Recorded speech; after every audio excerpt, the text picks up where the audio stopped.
सियावर रामचंद्र की जय। पवन सुत हनुमान की जय। उमापति महादेव की जय। सीता जी ने जिन तोता और मैना को पाल पोस कर बड़ा किया था और सोने के पिंजड़ों में रख कर पढ़ाया था, वे व्याकुल होकर कह रहे हैं, वैदेही कहाँ है। उनके ऐसे वचनों को सुनकर धीरज किसको नहीं त्याग देगा, अर्थात सबका धैर्य जाता रहा। जब पक्षी और पशु तक इस तरह विकल हो गए, तब मनुष्य की दशा कैसे कही जा सकती। तब भाई सहित जनक जी वहाँ आए, प्रेम से उमड़कर उनके नेत्रों में प्रेम आंसुओं का जल भर आया। वे परम वैराग्यवान कहलाते थे, पर सीता जी को देखकर उनका भी धीरज भाग गया। राजा ने जानकी जी को हृदय से लगा लिया। प्रेम के प्रभाव से ज्ञान की महान मर्यादा मिट गई, ज्ञान का बांध टूट गया। सब बुद्धिमान मंत्री उन्हें समझ आते हैं। तब राजा ने विषाद करने का समय न जानकर विचार किया। बारंबार पुत्रियों को हृदय से लगाकर सुंदर सजी हुई पालकियां मंगवाई। सारा परिवार प्रेम में विवश है।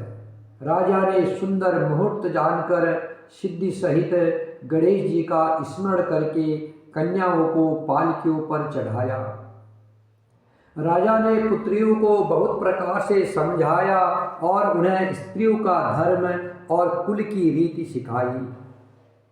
बहुत से दासी दास दिए जो सीता जी के प्रिय और विश्वास पात्र सेवक थे।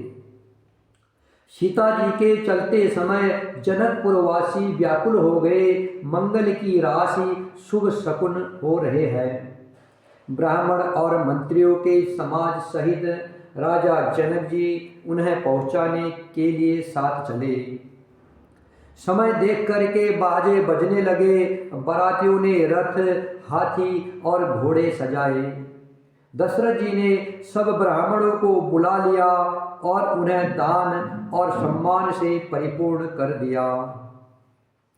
उनके चरण कमलों की धूल सिर पर धरकर और आशीष पाकर राजा आनंदित हुए और गणेश जी का स्मरण करके उन्होंने प्रस्थान किया।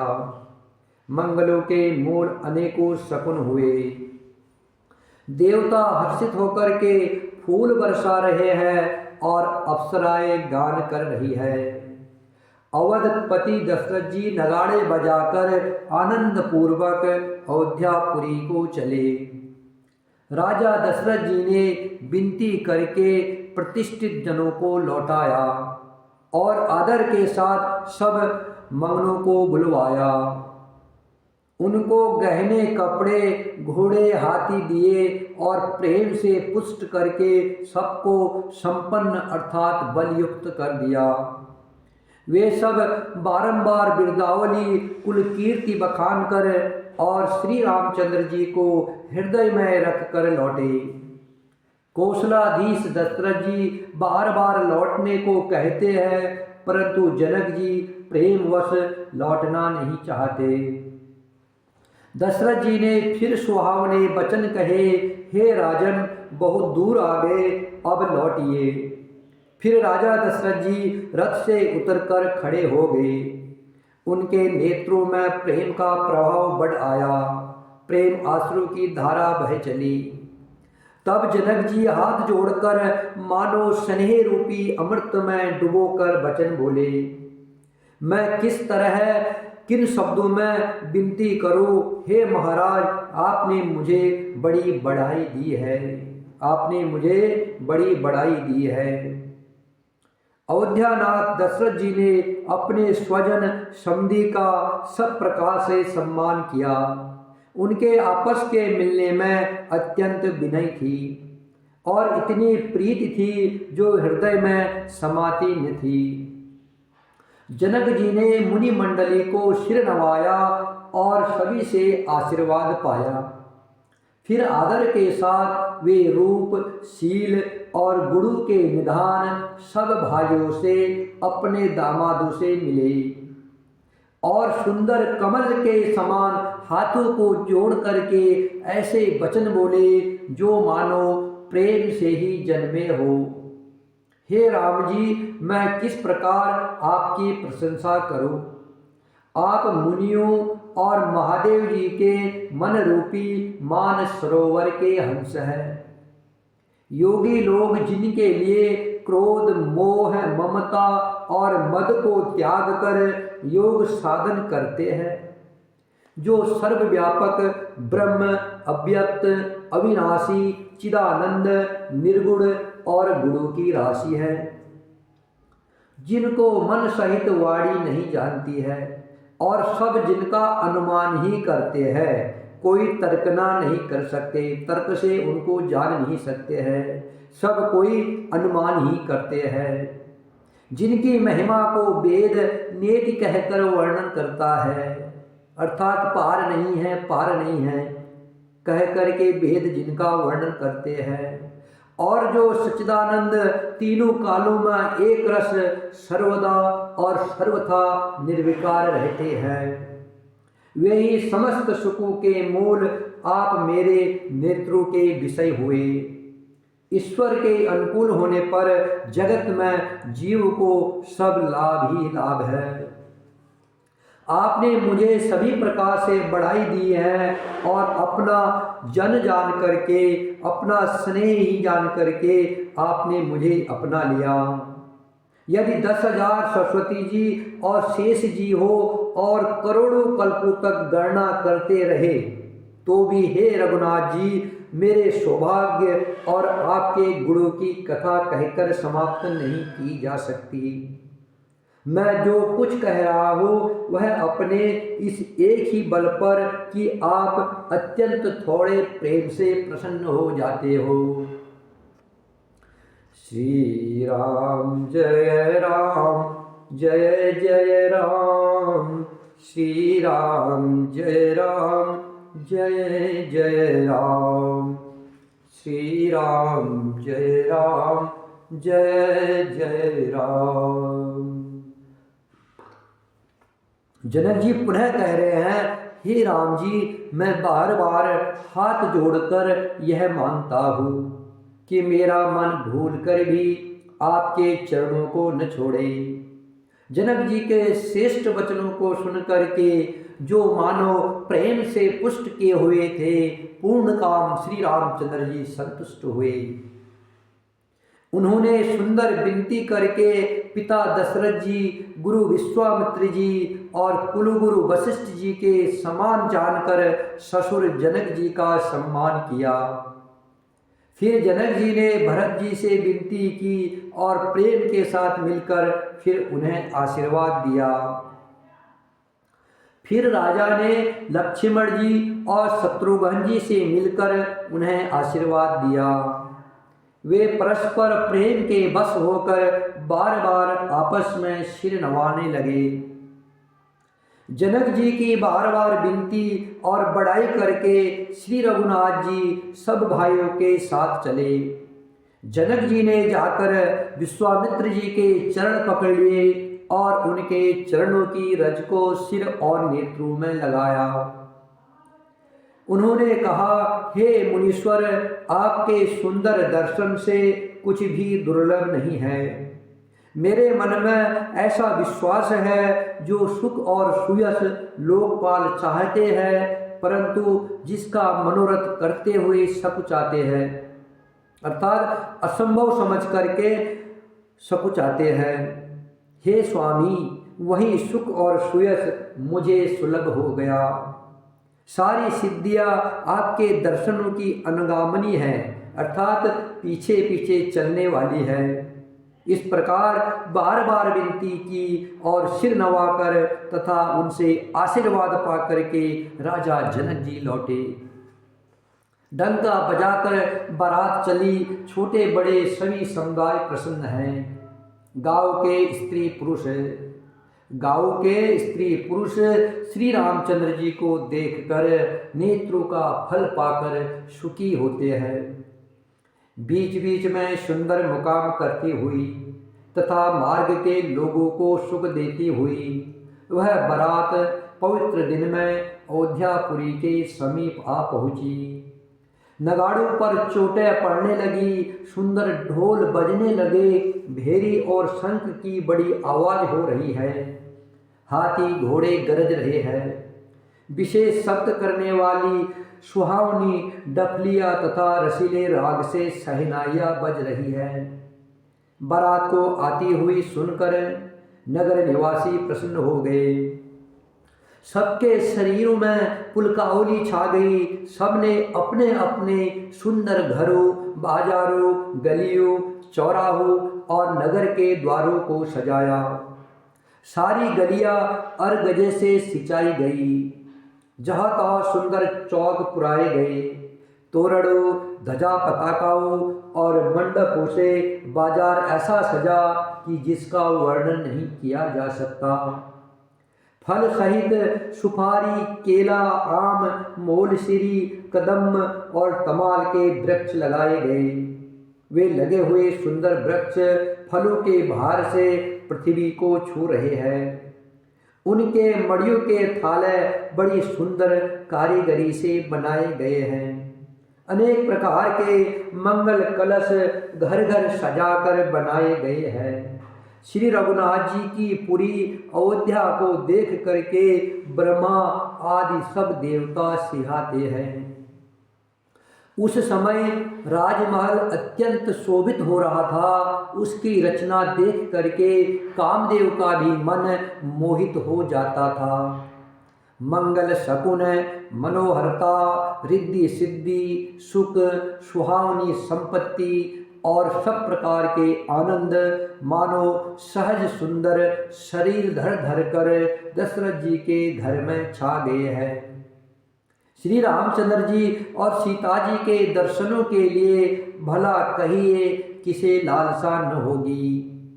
सुहागिनी स्त्रियां झुंड की झुंड मिलकर चली, जो अपनी छवि से कामदेव की स्त्री रति का भी निरादर कर रही है। सभी सुंदर मंगल द्रव्य एवं आरती सजाए हुए गा रही है, मानो सरस्वती जी ही बहुत से भेष धारण किए गा रही हो। राजमहल में आनंद के मारे शोर मच रहा है। उस समय का और सुख का वर्णन नहीं किया जा सकता। कौशल्या जी आदि श्री रामचंद्र जी की सब माताएं प्रेम के विशेष वश होने से शरीर की सुध भूल गई। गणेश जी और त्रिपुरारी शिव जी का पूजन करके उन्होंने ब्राह्मणों को बहुत सा दान दिया। वे ऐसे परम प्रसन्न हुई मानो अत्यंत दरिद्री चारों पदार्थ पा गया हो। सुख और महान आनंद से विवश होने के कारण सब माताओं के शरीर शिथिल हो गए हैं, उनके चरण चलते नहीं हैं। श्री रामचंद्र जी के दर्शनों के लिए वे अत्यंत अनुराग में भरकर परछन का सब सामान सजाने लगी। अनेकों प्रकार के बाजे बजते थे। सुमित्रा जी ने आनंद पूर्वक मंगल साज सजाए। हल्दी, दूब, दही, पत्ते, फूल, पान और सुपारी आदि मंगल की मूल वस्तुएं तथा अक्षत, अफवे, गोरोचन, लावा और तुलसी की सुंदर मंजरियाँ सुशोभित है। नाना रंगों से चित्रित किए हुए सहज सुहावने स्वर्ण के कलश ऐसे मालूम होते हैं मानो कामदेव के पक्षियों ने घोंसले मनाए हो। शकुन की सुगंधित वस्तुएं बखानी नहीं जा सकती। सब रानियां संपूर्ण मंगल साज सज रही है। बहुत प्रकार की आरती बनाकर वे आनंदित हुई सुंदर मंगलगान कर रही है। सोने के थालों को मांगलिक वस्तुओं से भरकर अपने कमल के समान कोमल हाथों में लिए हुए माताएं आनंदित होकर परछन करने चली। उनके शरीर पुलकावली से छा गए हैं। धूप के धुएं से आकाश ऐसा काला हो गया है मानो सावन के बादल घुमड़ घुमड़ कर छा गए हो। देवता कल्पवृक्ष के फूलों की मालाएं बरसा रहे हैं। वे ऐसे लगती है मानो बबलू की पाती मन को अपनी ओर खींच रही है। सुंदर मणियों से बने बंधनवार ऐसे मालूम होते हैं मानो इंद्रधनुष सजाए हो। अटारियों पर सुंदर और चपल स्त्रियां प्रकट होती है और छिप जाती है, आती है और जाती है। वे ऐसे जान पड़ती है मानो बिजलियां चमक रही हो। नगाड़ों की ध्वनि मानो बादलों की घोर गर्जना है। याचकगण पपीहे, मेढक और मोर हैं। देवता पवित्र सुगंध रूपी जल बरसा रहे हैं, जिससे खेती के समान नगर के सब स्त्री पुरुष सुखी हो रहे हैं।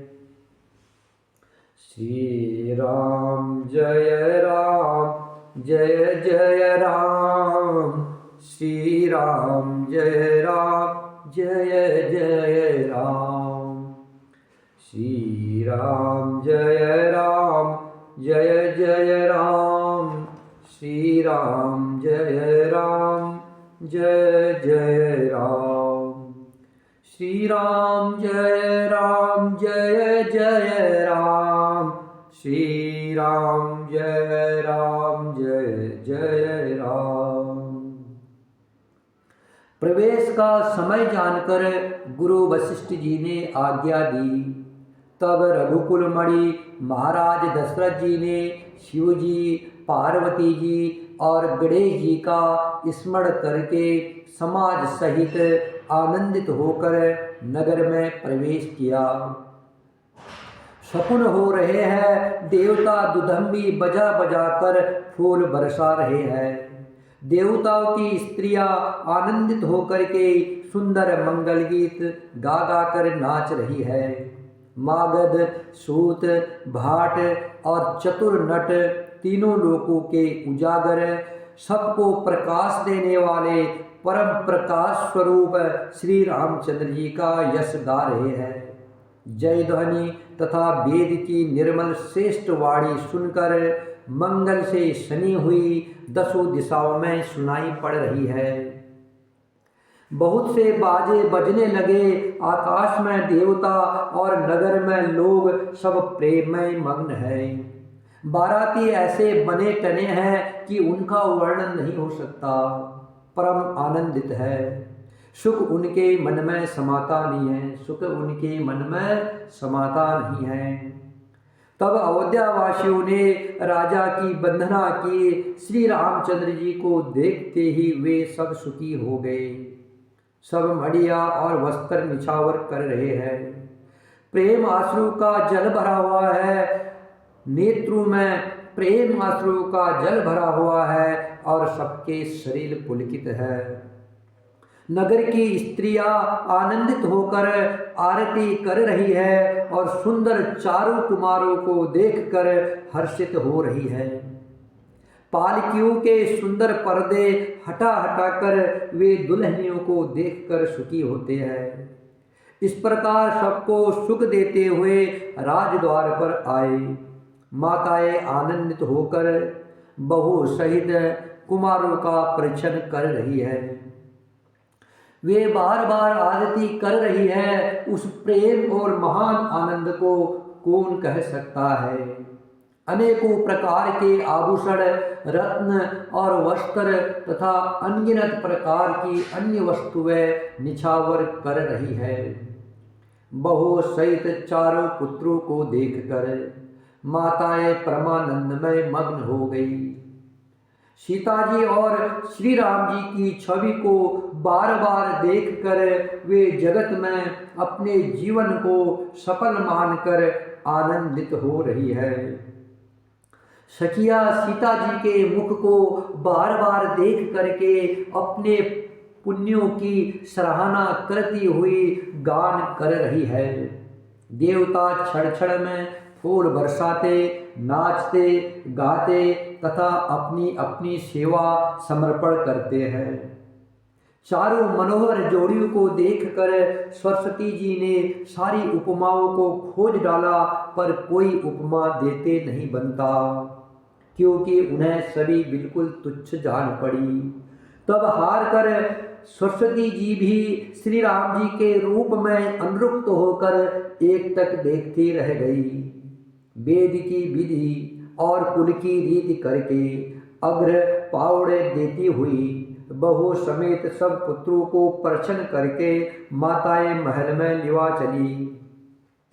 स्वाभाविक ही सुंदर 4 सिंहासन थे, जो मानो कामदेव ने ही अपने हाथों से बनाए थे। उन पर माताओं ने राजकुमारियों और राजकुमारों को बैठाया और आदर के साथ उनके पवित्र चरण धोए। फिर वेद की विधि के अनुसार मंगलों के निधान, दूल्हे और दुल्हनियों की धूप दीप और नैवेद्य आदि के द्वारा पूजा की।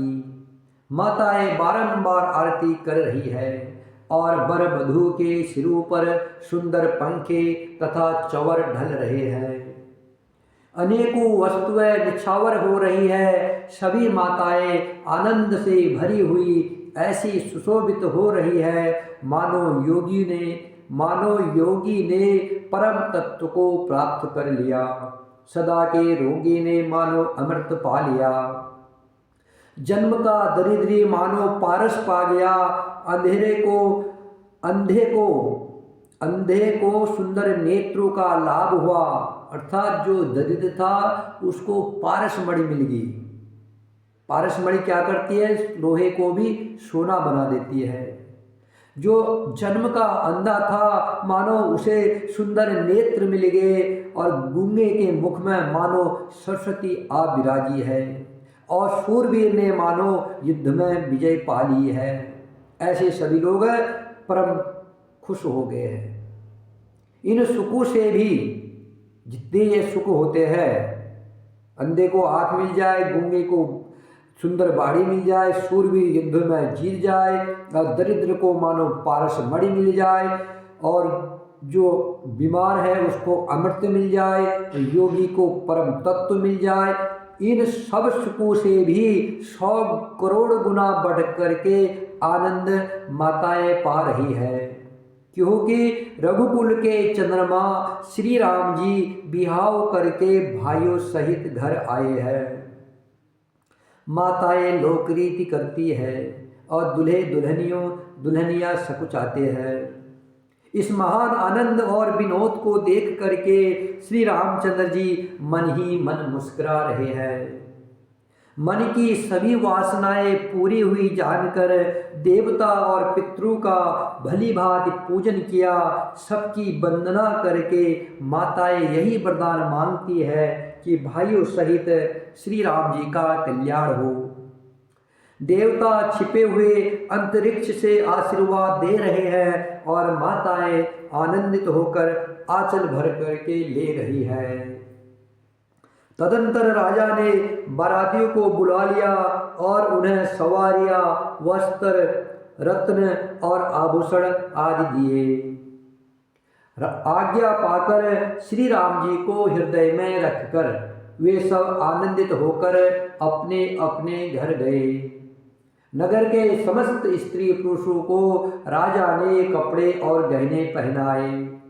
घर घर बधावे बजने लगे। याचक लोग जो मांगते हैं विशेष प्रसन्न होकर राजा उन्हें वही देते हैं। संपूर्ण सेवकों और बाजे वालों को राजा ने नाना प्रकार के दान और सम्मान से संतुष्ट किया। सब वंदन करके आशीष देते हैं और गुण समूह की कथा गाते हैं। तब गुरु और ब्राह्मणों सहित राजा दशरथ जी ने महल में गमन किया। वशिष्ठ जी ने जो आज्ञा दी उसे लोक और वेद की विधि के अनुसार राजा ने आदर पूर्वक किया। ब्राह्मणों की भीड़ देखकर अपना बड़ा भाग्य जानकर सब रानियां आदर के साथ उठी। चरण धोकर उन्होंने सबको स्नान कराया और राजा ने भली भांति पूजन करके उन्हें भोजन कराया। आदर, दान और प्रेम से पुष्ट हुए वे संतुष्ट मन से आशीर्वाद देते हुए चले।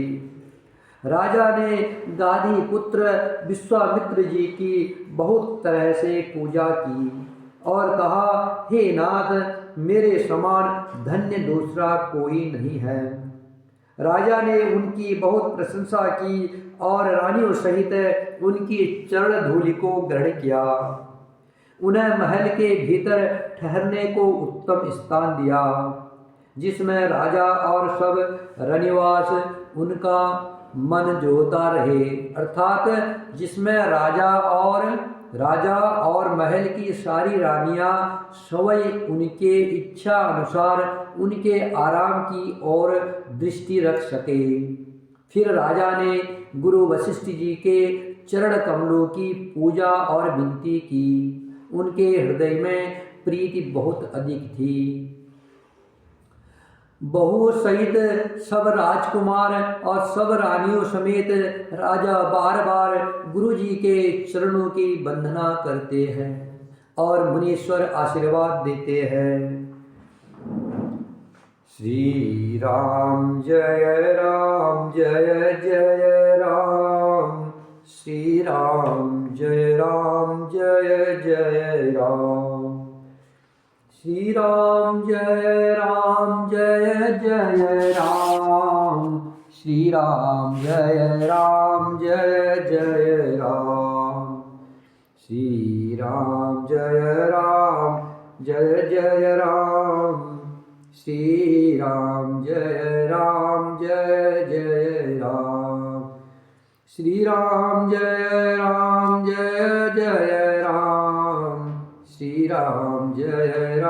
जय जय राम, श्री राम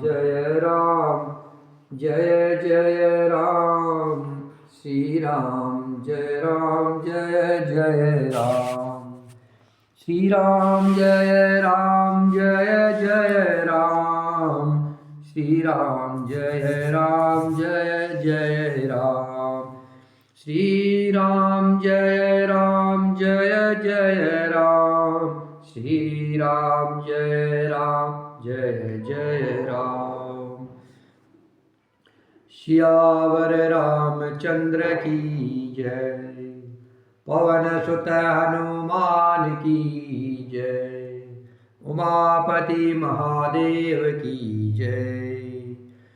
मंगल भवन अमंगल हारी, द्रवहु सुदशरथ अजीर बिहारी।